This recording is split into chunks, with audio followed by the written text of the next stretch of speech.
right, let's dive right into this explainer. Today, we're breaking down Nepal's recent internal political shifts and, of course, its highly complex position on the global stage. I mean, it is a truly fascinating time for the Himalayan nation right now, a country undergoing massive domestic transformations while being nestled right between two of the world's rising superpowers. We're taking an inside-out approach today. First up, a new era of leadership. Then, restructuring the Federal Republic. Third, balancing India and China. And finally, the United States perspective. Section 1. A new era of leadership. A historic shift at the top. So, I want to kick things off here with a question that might actually surprise you, especially given the typical age of world leaders these days. Take a quick second and think about it. Who is the world's youngest serving state leader?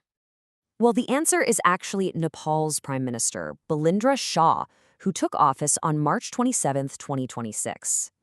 You know, in an era where global heads of state usually boast decades, literally decades of establishment history, Nepal just handed the reins over to a notably young leader. It marks a distinct and honestly rather surprising generational shift for its highest office. Now, you might be wondering, okay, but how much power does the prime minister actually hold there? Because unlike systems where a president holds all that executive sway, Nepal's 2015 constitution puts the PM firmly in the driver's seat. Commanding a majority in the House of Representatives and heading the Council of Ministers right from Singhdurbar, Prime Minister Shah exercises federal executive power. He is the one truly steering the ship. Moving on to Section 2, restructuring the Federal Republic. From centralized rule to a three-tier system. So, moving away from what was a historically centralized, unitary system, that 2015 constitutional shift actually established a three-tier government: local government, provincial entities, and the federal government. This was designed to address cultural autonomy and mitigate conflicts among the incredibly diverse ethnic groups within the country. It was a massive, ambitious leap into decentralization. Think of it like taking power out of the capital and handing it directly back to local municipalities. But how exactly do you untangle centuries of centralized rule? Well, to prevent disputes, specific legislative frameworks had to be put in place. We're talking about the 2015 Constitution, the Allocation of Business Rules, the Intergovernmental Physical Arrangement Act of 2017, and the Local Government Operation Act of 2017. Analysts often call this an unbundling exercise, basically carefully unpacking centralized authority and distributing it so everyone knows exactly what they are responsible for.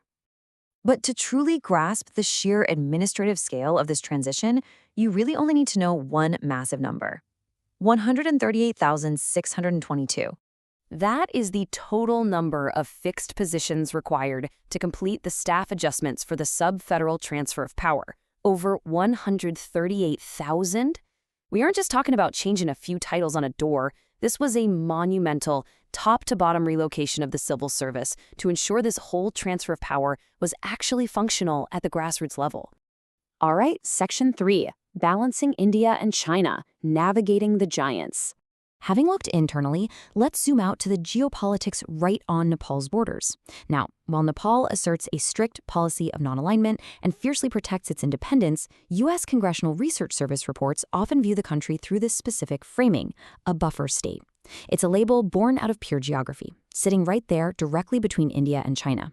For Nepal, this lens definitely risks oversimplifying their agency, but, it's a structural reality they have to manage every single day.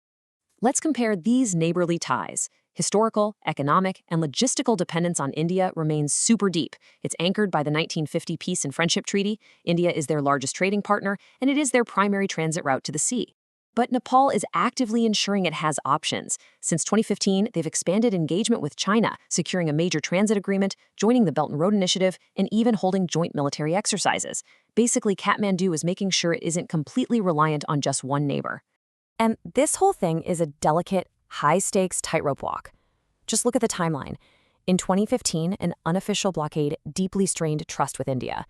Then in 2020, tensions flared up with New Delhi again over a revised political map involving Lipulekh and Kalapani.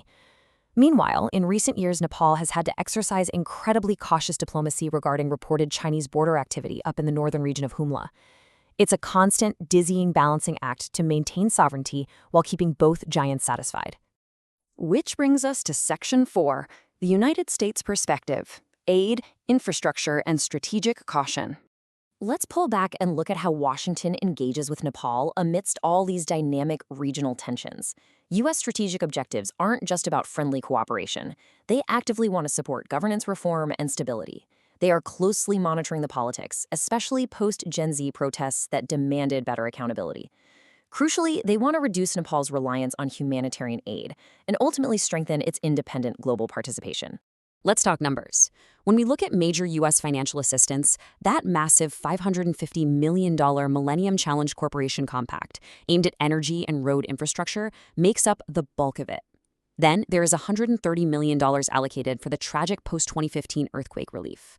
But one of the most intriguing parts of this budget is a highly specific $13 million allocation for fiscal year 2026. What is that for? Well, there's another very specific demographic detail that shapes U.S.-Nepal relations, and it centers on the number 12,500. That is the number of registered Tibetan refugees currently hosted in Nepal. Plus, there are an estimated 10,000 undocumented individuals who fled following China's takeover of Tibet in the 1950s. Supporting these communities is what that $13 million is largely for, and it remains a huge area of U.S. diplomatic focus. As you can imagine, this human element adds a profound layer of complexity to Kathmandu's relationship with Beijing. So what does this all mean? As Nepal moves forward under young leadership and an entirely restructured federal republic, here's the ultimate question it faces on the global stage. Can Kathmandu manage its relationships with major powers while ensuring it isn't defined solely by them? It has the geography of a buffer state, but the ambition of a fully independent, engaged republic. Keep that question in mind the next time you see headlines coming out of South Asia. Thanks for joining me for this explainer, and I'll catch you in the next one.